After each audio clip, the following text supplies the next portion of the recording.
मोनू ने सब कुछ देख लिया। पापा पापा मुझे आपका मोबाइल दो ना, मुझे गेम खेलना है। 8 साल की छोटी सी गुड़िया ने अपने पापा सोहन से गेम खेलने के लिए मोबाइल की मांग की। सोहन ने कहा, नहीं बेटा अभी काम है, मुझे बाद में दूंगा। गुड़िया ने जिद करते हुए कहा, नहीं पापा दो ना, मैं तुरंत गेम खेलकर दे दूंगी। सोहन ने फिर से कहा, नहीं बेटा मैंने कहा ना, मुझे अभी काम है, मैं बाद में दूंगा। रोती हुई गुड़िया अपने माँ के पास गई और कहा, देखो ना माँ, पापा मुझे मोबाइल नहीं दे रहे हैं, वो कुछ काम भी नहीं कर रहे हैं और मुझे दे भी नहीं रहे हैं। गुड़िया की माँ नेहा चिल्लाते हुए बोली, अरे थोड़ी देर के लिए इसे मोबाइल क्यों नहीं दे देते, तब से सिर खा रही है। ये आजकल के बच्चे मोबाइल के कीड़े बनकर रह गए हैं। मोबाइल और कंप्यूटर के बारे में जितना हम माँ बाप को पता नहीं होता, उससे ज्यादा तो इन बच्चों को पता रहता है। वो हमारे पड़ोसी शर्मा जी हैं न, उनका बेटा मोनू की उम्र हमारी बेटी से 1 या 2 साल ही ज्यादा होगी। उसे जब देखो मोबाइल में ही घुसा रहता है। कितना एडवांस हो गया है उनका बच्चा। मोबाइल तो अलग बात है, वो लैपटॉप भी चला लेता है। कितना मैच्योर बिहेव करता है वो, लगता है हम किसी बड़े लड़के से बात कर रहे हूँ। बात विचार में अपने माता पिता की तरह ही स्टाइल मेंटेन करता है वो छोटा सा बच्चा।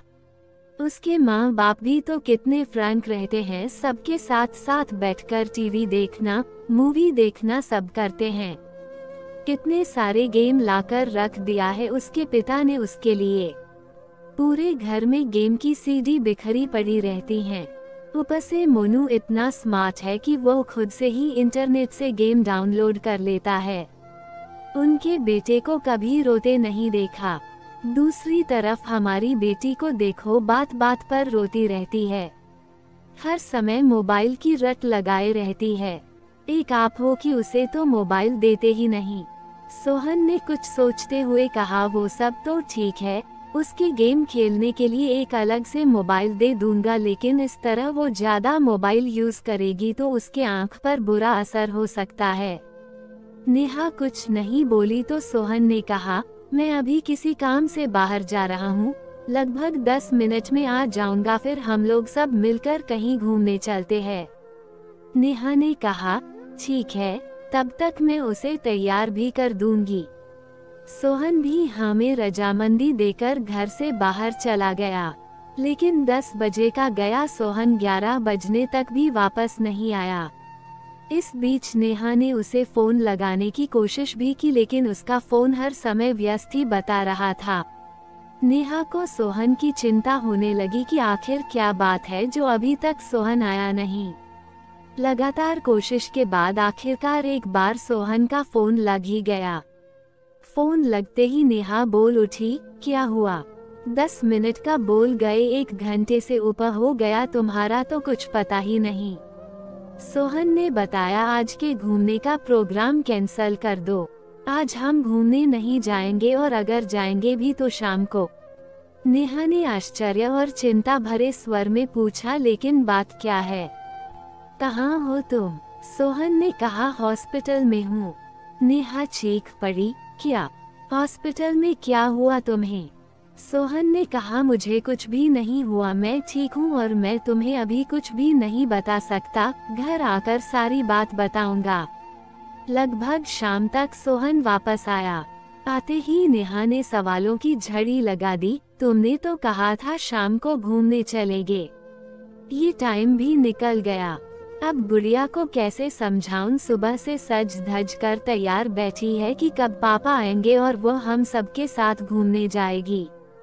सोहन ने कहा, उसे किसी तरह समझा बुझा कर खिला पिलाकर सुला दो, मुझे तुमसे कुछ जरूरी बात करनी है। नेहा ने ऐसा ही किया। रात को सोते समय नेहा ने सोहन से पूछा, अब बताओ क्या हुआ, आज दिन भर किस काम से बाहर रहे? सोहन ने बताया, वो हमारे पड़ोसी शर्मा जी हैं न, उन्हें एक परेशानी आ गई थी, उसी में लगा रह गया।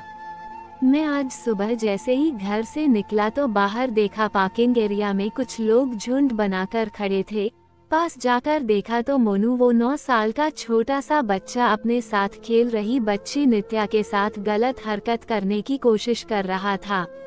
कुछ लोग उसकी अश्लील हरकतों को देख हंस हंस कर बातें कर रहे थे। देखो आजकल के बच्चों को कैसे हैं इनके माँ बाप जिनके बच्चे ऐसी गंदी हरकतें कर रहे हैं। बच्चों को देखते ही समझ में आ जाता है कैसी परवरिश दे रहे हैं इनके माँ बाप।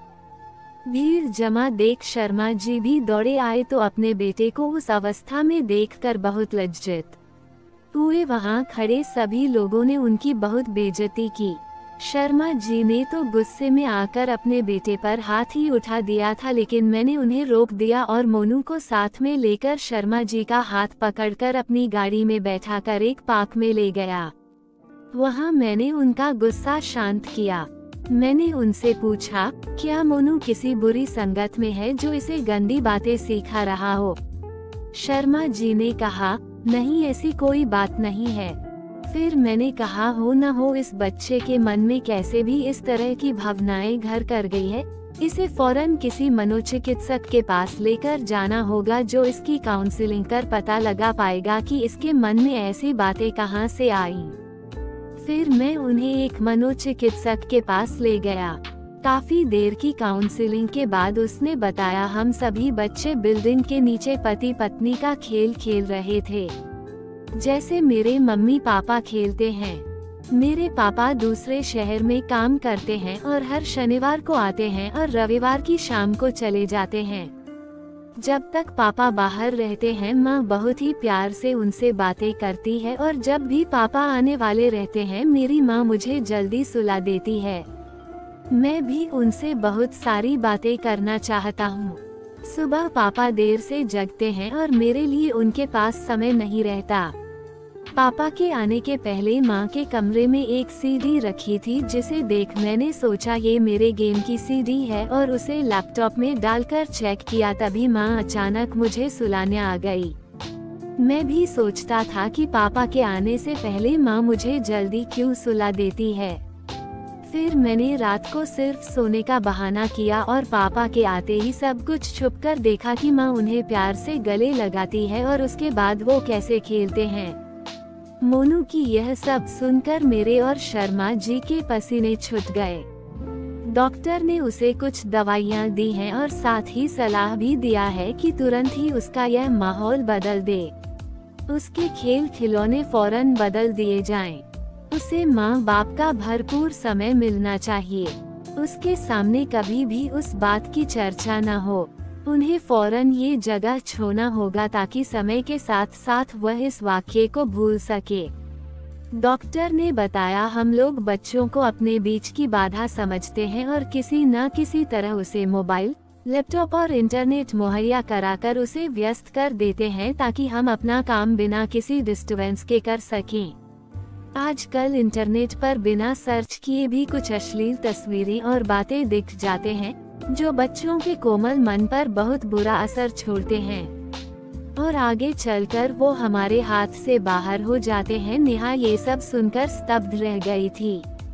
सोहन ने आगे कहा, जब शर्मा जी ने घर आकर मोनू के गेम की सीडी चेक की तो उसमें भद्दी वीडियो वाली सीडी भी मिली। इसके साथ ही उसके मोबाइल में भी कई गलत साइट्स की हिस्ट्री थी और जानती हो उसने तो बहुत ही अश्लील ड्राइंग भी बनाया हुआ था। ये सब सुनकर नेहा कांप उठी। उसने झट से कहा, सुनो जी, हम अपनी बेटी को अलग से मोबाइल नहीं देंगे और कभी देंगे भी तो अपनी निगरानी में प्रयोग करने को कहेंगे। हम अपनी बेटी के साथ ढेर सारा समय बिताएंगे और हर सही गलत बात के लिए उसका उचित मार्गदर्शन भी करेंगे। सोहन ने भी सहमति में सिर हिला दिया। दोस्तों, अपने बच्चों के साथ प्यार भरा रिश्ता बनाकर उन्हें सही गलत की शिक्षा देनी चाहिए और सबसे महत्वपूर्ण बात कि उनके साथ ढेर सारा वक्त बिताना चाहिए, क्योंकि माता पिता होना एक बहुत बड़ी जिम्मेदारी होती है और परवरिश कोई खेल की बात नहीं होती है। क्या आप इस बात से सहमत हैं? कमेंट करके हमें जरूर बताएं। आपको ये कहानी कैसी लगी नीचे कमेंट करके हमें जरूर बताइएगा। अगर आपको ये कहानी पसंद आई हो तो अपने दोस्तों के साथ जरूर शेयर करें और ऐसी ही प्यारी कहानियाँ सुनने के लिए हमारे YouTube चैनल से जुड़े। कहानी नेटवर्क वॉइस वीडियो पसंद आया हो तो लाइक, सब्सक्राइब और शेयर करें। वीडियो देखने के लिए आपका बहुत बहुत धन्यवाद।